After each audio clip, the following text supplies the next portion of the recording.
Today's video is all about how to invest in Pokemon cards at any age. Now, you may think I've worn the same shirt 2 videos in a row.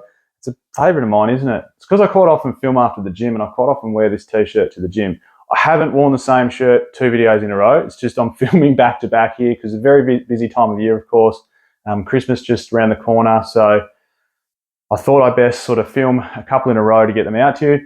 So if things get busy over Christmas, we don't miss out. But anyway, how to invest in Pokemon cards at any age. Now, what I'm going to do in this video is I'm going to break it down from sort of 5 stages of life, so to speak, whether you're a kid watching this video, whether you're in your late teens for argument's sake, whether you're in your 20s, whether you're in your 30s, whether you're 40 plus. Before we jump into it though, I just wanted to say, of course, thanks everyone that has subscribed. Thanks everyone that tunes in. Thanks everyone that leaves a comment. It's great to chat to you guys down in the comments below. We're not going anywhere. The videos are going to keep rolling through. So if you haven't done so, please subscribe. Anyway, on to the video. Right, let's start off with kids. Now, I guess when it comes to kids, it should just be, like there almost shouldn't be any investment focus at all. It should just be about building your collection, having fun, and learning the game. Full stop, end of story.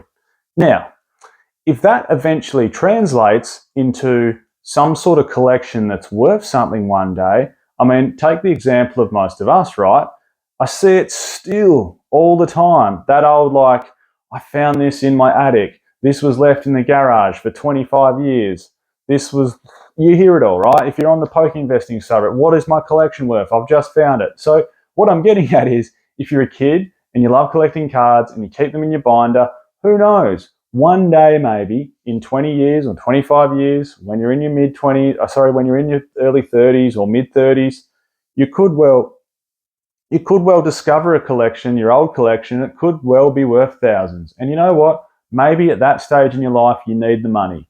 It could offer one of two things: a great trip down nostalgia lane or memory lane, or the second thing it could offer is $5,000 worth of value, and you know what? You need it because life's gotten busy. Maybe you've just had a baby. Maybe you need extra money for a down payment on a house. Maybe you need extra money for a down payment on a car.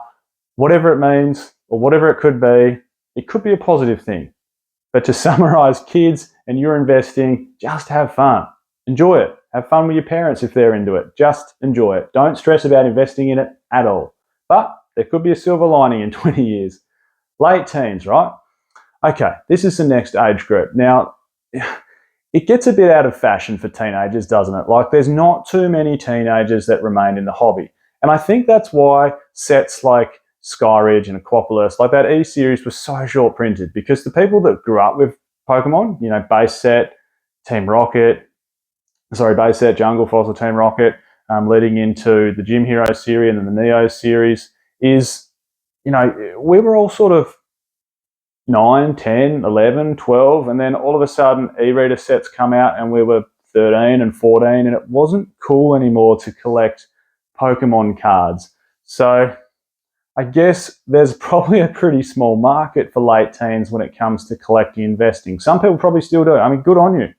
If you're brave enough to just go, I don't care, this is my hobby. Yeah, all of you guys are into sports, skateboarding, everything else in between. I don't know, just plucking hobbies out of the air. But this is my hobby, Pokemon cards. Like, if you're brave enough to say that, good on you. You keep doing it. Awesome. More power too. Hey, I'm in my 30s and I'm collecting Pokemon cards still, and I'm brave enough to say it to people. So who cares what other people think? Just do you and enjoy what you enjoy.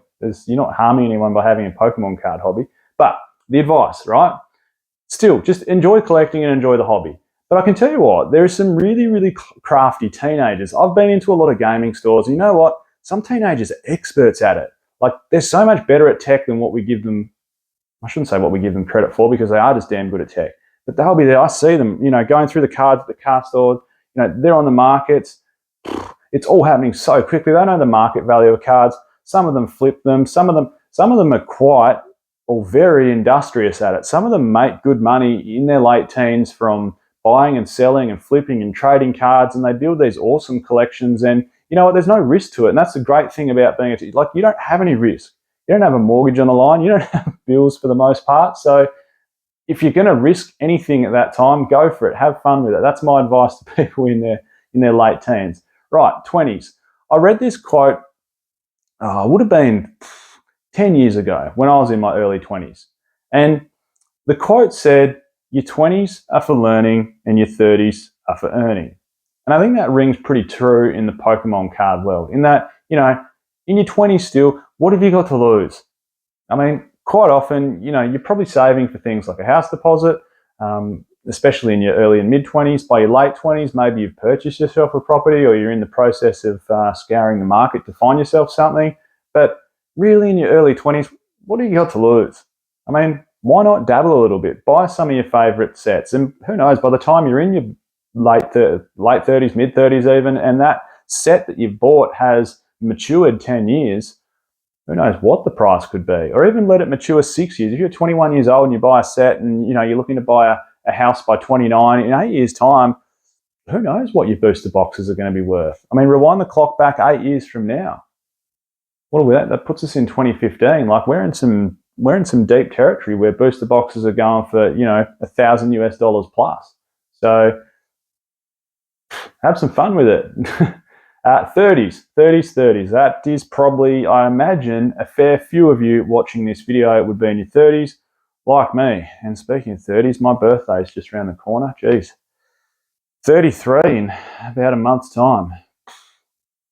Getting old. Getting old. Thumbs up to all the 1991 babies, hey? Anyway, 30s. Like I was saying, your 20s should be about learning and your 30s should be about earning. And that's where I really see my investments in my 30s, okay? There's the property side of it, there's the share market side of it, and then there's the fun side of it. Because you know what? For me, shares and properties are just damn boring. This is fun. And I'd love to put more skin in the game into Pokemon, but I'm a bit nervous because I always say to people, I say in a lot of videos, like, it should really only be 5% of your worth. Because if it all goes balls up, you know what? You've had some fun along the way and you haven't really lost a great deal.